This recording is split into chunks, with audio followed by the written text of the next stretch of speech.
Militer Iran telah pulih sepenuhnya pasca jeda perang dan kini meningkatkan peralatan tempur demi menghadapi ancaman musuh.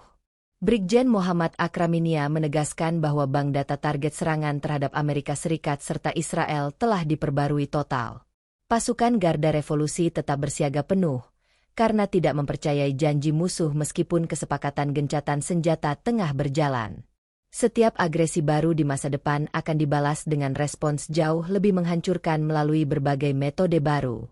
Iran masih menyimpan banyak kartu kemenangan rahasia yang belum digunakan untuk memberikan kejutan besar bagi para lawan. Kondisi psikologis militer di Teheran saat ini masih berada dalam status siaga perang meskipun pertempuran fisik berhenti. Evaluasi mendalam terhadap pengalaman konflik sebelumnya dilakukan guna mengembangkan strategi peperangan yang jauh lebih efektif dan mematikan. Pemantauan udara serta pengawasan ketat terus dilakukan tanpa interupsi sedikitpun demi menjaga kedaulatan wilayah nasional Iran. Akraminia memperingatkan bahwa setiap ancaman terhadap keamanan negara akan memicu balasan dahsyat dari seluruh unit pasukan elit. Produksi massal peralatan militer dalam negeri terus digenjot untuk memastikan kemandirian pertahanan tanpa bergantung pada bantuan luar. Gencatan senjata yang dimediasi oleh Pakistan pada awal April lalu dipandang sebagai jeda untuk memperkuat barisan pertahanan. 10 poin usulan perdamaian mencakup tuntutan penarikan pasukan Amerika Serikat serta penghapusan blokade laut di Selat Hormuz. Iran menegaskan bahwa perundingan perdamaian hanya akan berlanjut jika blokade laut yang melanggar kedaulatan tersebut segera dihentikan. Gelombang serangan balasan sebelumnya telah membuktikan kemampuan rudal serta drone Iran dalam menembus sistem pertahanan canggih musuh. Kehilangan pemimpin besar dalam pertempuran justru memicu semangat juang yang lebih membara bagi seluruh prajurit di lapangan. Metode peperangan baru telah diciptakan berdasarkan pelajaran pahit selama 40 hari konflik bersenjata yang sangat sengit. Amerika Serikat dan Israel kini harus menghadapi kenyataan bahwa kekuatan militer Iran bangkit kembali dengan sangat perkasa. Penempatan posisi strategis di Teluk Persia diperkuat guna mengantisipasi segala kemungkinan serangan mendadak dari arah armada laut. Diplomasi di Islamabad menjadi sarana bagi Teheran untuk menyampaikan tuntutan tegas mengenai kedaulatan penuh atas wilayah mereka. Kepercayaan terhadap pihak Barat telah mencapai titik terendah sehingga persiapan militer menjadi satu-satunya jalan perlindungan diri. Penggunaan teknologi perang elektronik terbaru kini menjadi bagian dari daftar panjang inovasi yang dikembangkan oleh ilmuwan militer. Dunia internasional memantau dengan cemas setiap langkah yang diambil oleh Iran dalam memperkuat aliansi pertahanan di kawasan.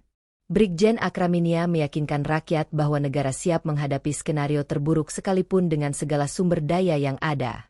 Arena pertempuran baru yang disiapkan akan memberikan dampak kejutan yang belum pernah dibayangkan oleh para perencana perang. Kesiapan penuh ini menjadi pesan nyata bahwa Iran tidak akan pernah mundur dalam membela kehormatan dan kedaulatan.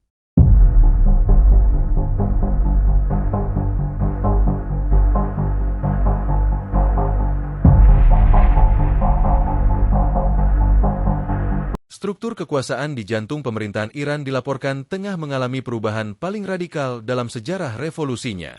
Di tengah kecamuk konflik yang masih berlangsung, otoritas tertinggi Teheran kini tidak lagi sepenuhnya berada di tangan pemimpin religius. Kendali negara secara signifikan disebut telah bergeser ke tangan kelompok elit militer, Korps Garda Revolusi Islam Iran atau IRGC. Laporan terbaru dari Reuters mengungkap fakta mengejutkan bahwa pengambilan keputusan strategis kini berpusat pada kelompok garis keras dengan basis kekuatan keamanan yang masif. Dalam situasi perang saat ini, peran Dewan Keamanan Nasional tertinggi dan para jenderal IRGC menjadi sangat dominan. Transformasi ini mengubah pola kepemimpinan Iran secara fundamental. Dari yang sebelumnya berbasis otoritas keagamaan mutlak, kini menuju dominasi kekuatan militer murni. IRGC tidak lagi hanya berperan di medan tempur, namun juga menjadi penentu utama arah kebijakan politik luar negeri negara tersebut. Titik balik dari melemahnya keseimbangan politik internal ini dipicu oleh wafatnya pemimpin tertinggi, Ayatollah Ali Khamenei, pada awal konflik. Meskipun posisi sakral tersebut kini telah diisi oleh putranya, Mojtaba Khamenei, namun perannya dinilai hanya bersifat simbolis. Sumber internal mengungkapkan bahwa Mojtaba mengalami kondisi kesehatan yang sangat serius akibat luka bakar dan cedera permanen yang didapatkannya selama konflik. Keterbatasan fisik ini membuat sang putra mahkota kesulitan berkomunikasi secara langsung. Ia dilaporkan hanya bisa menyampaikan instruksi melalui catatan tertulis dan harus menghindari penampilan publik untuk menutupi kelemahannya di tengah situasi politik yang sangat sensitif. Ketidakhadiran sosok pemimpin yang kuat secara fisik dan vokal memberikan ruang bagi para jenderal IRGC untuk mengambil alih kendali strategis. Melansir laporan Tribun News pada Rabu, 29 April 2026, pusat pengambilan keputusan kini sepenuhnya berada di tangan para komandan militer.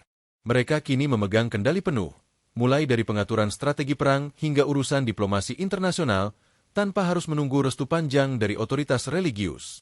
Pergeseran ini menandai era baru bagi masa depan Iran. Dengan militer yang memegang kendali penuh atas negara, arah politik dan militer Teheran diprediksi akan menjadi jauh lebih agresif dan tidak tertebak. Dunia kini menanti bagaimana struktur kekuasaan baru ini akan merespons tekanan internasional dan dinamika perang yang kian memanas.